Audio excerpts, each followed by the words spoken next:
I'm Brendan Gallagher, and this is Pittsburgh Inspired. We interview leaders and influencers that are going above and beyond to try to make Pittsburgh and the world a better place. Today I'm here with Leah Lizarondo, the CEO and co-founder of 412 Food Rescue. I'm really excited to be here with you today, Leah. I'm excited to be with you. So tell me a little bit about 412 Food Rescue. What do you do? So 412 Food Rescue is a direct response to the fact that we're wasting almost half our food supply. And that means a lot of all the cooked food that we take so much time to grow and so much resources, all the water, all the land, all the labor, half of that we just throw out. Oh, wow. And this is all the fruits and vegetables and really healthy food that everyone needs. And we were founded because on the other side of that, we know that there's so many people who are food insecure. In Allegheny County, the number is 1 in 7. There's about 170,000 people who don't know where their next meal is coming from. And about 40,000 of those are children. Really? So, we're feeding landfills better than we are feeding people. And so we decided to act on it. And what we did was we partnered with grocery stores, restaurants, universities, caterers, like anyone who just produces food and might have any surplus. Okay. And we decided that, we will take this surplus and deliver it to nonprofits that serve people in need. Wow. Yeah. Well, those are ground-shaking statistics, too. The amount of people in a city like Pittsburgh that don't have food. I mean, that's pretty amazing. I wasn't aware of that, at least not before I looked on your website. So many. So how are you feeding the people of Pittsburgh? How are you reallocating that food? So this is, I think, what's the most amazing part about 412 Food Rescue. It's not really us. It's all of the citizens of the counties that we work in. And we work in Allegheny County, which means includes the city of Pittsburgh, Butler, Washington, Westmoreland, Fayette County, Armstrong County, and Greene County. So the surrounding greater Pittsburgh whole region. Greater Pittsburgh area. Yeah, and what we do is we've asked everyone to raise their hands and say, okay, I commit to transporting food from, the Giant Eagles, the Whole Foods, Trader Joe's, and the surplus food that they have each day, and bringing it to a nonprofit. And we call them our food rescue heroes. So all they do is drive food all over the city and county, and we do this. We mobilize everyone through an app. Wow. So a lot like Uber, but instead of, their passenger being me or you, it's, a sack of potatoes or 3 cases of bananas. And, oh, wow. And, they bring that to people in need. So tell us a little bit about how that app works. I know I've read that it's making some national news now. Yes, so we're bringing it to other cities too because it's so easy. So you download the app on the App Store, Google Play Store, and then you register, and then once you're fully registered, you'll get these push notifications. Brendan, there's the Giant Eagle in West Mifflin, has 3 cases of fresh vegetables and 2 cases of bread. Can you bring it to the Allegheny County Housing Authority site near that, which we identify? Wow. And then you'll say yes, I'll do it because I have half an hour, and it mostly takes half an hour. And you go to Giant Eagle, you get the food, they know they're expecting you, and then you bring it to the nonprofit, they're expecting you too, and you get all the hugs, and you've saved food and fed someone that day. That's amazing. Yeah. Now, for somebody that doesn't have too much time, you might have one particular evening that works for you, or a Saturday or a Friday afternoon, something like that. Yeah. Would they get notifications all the time? So there's notifications happening all the time. Okay. And you could just check your phone sometimes if you didn't get a notification, check it and see the map. There's a map of all the rescues. There's like big red dots all over the city. Oh, wow. And you just pick one that's near you and then go do it. So maybe even pick one up on your way home from work. Yes, awesome. Exactly. Yeah. So how did this idea come to be? Yeah, so, all of us have had friends who, have worked in food service. They might have the last shift at the bakery or, the coffee shop, and, it was their job to, throw out the food at the end of the day. Yeah, it's terrible when that happens. Right? And they hate it, or we know someone who works at the church and they go to their local, bakery or grocery store and they collect the food. Yeah. So people do it all the time. I remember doing it when I was 16 and worked at Foodland, which I don't think they have anymore. Yeah. But we had to throw the produce away because it didn't sell. Yeah. And you always had this feeling in your stomach, can't believe you're throwing all this away. Yes, everyone hates that feeling. Absolutely. And so, we just decided that, we're going to try and do something about it. And we know everyone has that feeling and understands it. And we know everyone will volunteer, and everyone has volunteered. That's amazing. It really is. Yeah, and it takes half an hour.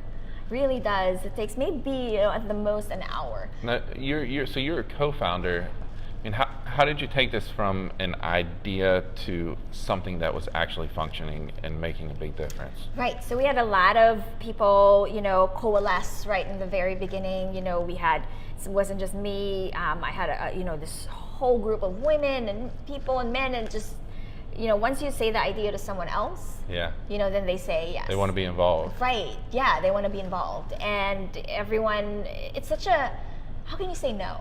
Right? It's almost like, why would you not want to rescue food if someone is going to do it, especially if someone's going to do it for you? Yeah. Right? As a food retailer or as a restaurant, you mean someone's going to come here and take it? Yes.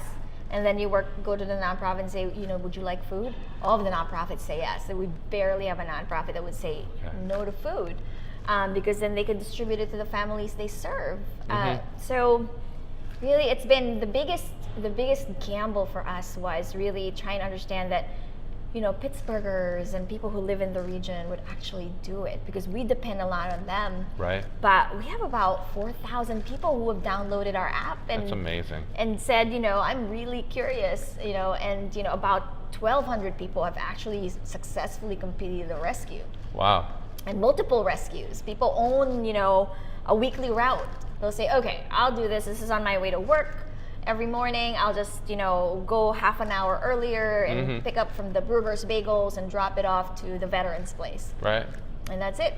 And then go to work all day. And you've already done a good deed for the day. Absolutely. You're helping to feed a family or some children that might not have food otherwise. Yes. That's amazing. Yeah. And see, the app has been around for a few years now. So it was launched November 2016. So it's been about a year and a half. Wow. Yeah. And how many people are you feeding from what you are doing? Do you have statistics on that? Right. So in 3 years, we have our food rescue heroes, not us personally, our food rescue heroes have rescued about 3 million pounds of food. That's incredible. That's about 2.7 million meals. That's a staggering number, both of those. Yes, so it's a lot of food. So that's how much food we've rescued. And our nonprofits that we serve, they serve about 90,000 people in their region. Wow. So it's a lot of people. It really is. Yeah. So we've kind of been talking about your app and everything that Food Rescue does. How can Pittsburgh help you? The biggest ask that I have of Pittsburghers is download our app. Okay. Register. Receive the push notifications, because even if you think you're too busy or don't have time, one day you'll see a push notification that's like, oh my God, that's right a few blocks from me. Yeah. And maybe that's the day you start rescuing food. And really, once you start rescuing food and see how much food goes to waste, the idea of it, we all kind of understand. I mean, you know it from working at Foodland, right? Right. But I get upset when I throw food away at my house, too. Your house, right. So imagine, experiencing that right now, seeing the food in your car, and then, knowing that food is something you've saved and it will feed someone today. Absolutely. And is there a certain age limit or age level that you think this is appropriate for? Because I have 5 children, and I would like to get at least the older ones involved. Yeah, so parents bring their kids all the time, whether they're 5 years old or 11 years old, and they love bringing their kids because it's a way for them to really concretely show what's happening in the world. The kids are like, oh, why are we going to this restaurant? Well, because there's so much food that they would throw out without us. And then they'll see the trays of food coming in the car, and the kids will say, if we weren't around, this would have been thrown out. And then, the dad or the mom could say yes. And then you go to the nonprofit, and then you deliver it, and the kids will understand that, this will go to someone who maybe didn't have food today. Right. And that creates more of a worldly view. Yes. For those kids, and instills a sense of service at a young age. Exactly. That they might not otherwise get. Right, and they go to communities that they may not otherwise visit. Yeah. And they can see the rest of the world out there. Awesome. So download the app. Put it on your phone, even if you think you don't have time. Yes. Just see where the food is, and you can go pick it up.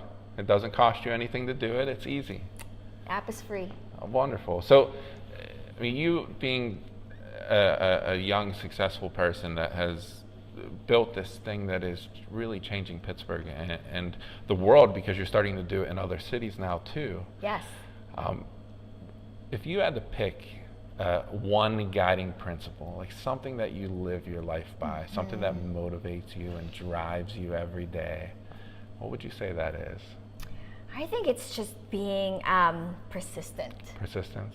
Really persistence. I mean, one advice that was given to me before, and perhaps, it's a more jaded way to look at it, but basically this person told me that there will be opportunities to fail all the time. Yeah.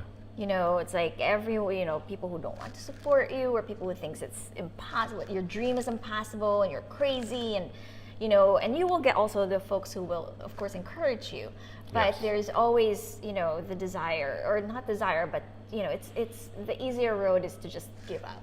Yeah. Because you will just have obstacles, every single obstacle like thrown at you along the way, and just be persistent. And if you do that, you'll just weather it all and understand that, this is one challenge now, and then tomorrow there's another, and that's okay. Just do it one step at a time. So if someone watching this has an idea that they want to do, or they maybe are just getting started and they're getting a little bit frustrated, Leah says keep going. Keep going. Be persistent. Yes. It'll happen. Yes. That's awesome. Yeah. Well, thank you so much for watching today. Thank you so much for having me, Leah. It was wonderful. If you know somebody in your neighborhood who is doing good for the greater good of Pittsburgh or the world, please let me know about it. I'd love to meet them. And like us on Facebook, follow us on Instagram, and subscribe on YouTube. And please comment or write a review. We'd love to hear what your thoughts are, and any opinions that you might have, and your ideas as well. So thank you so much for watching today. Thank you. And until next time, stay inspired, Pittsburgh.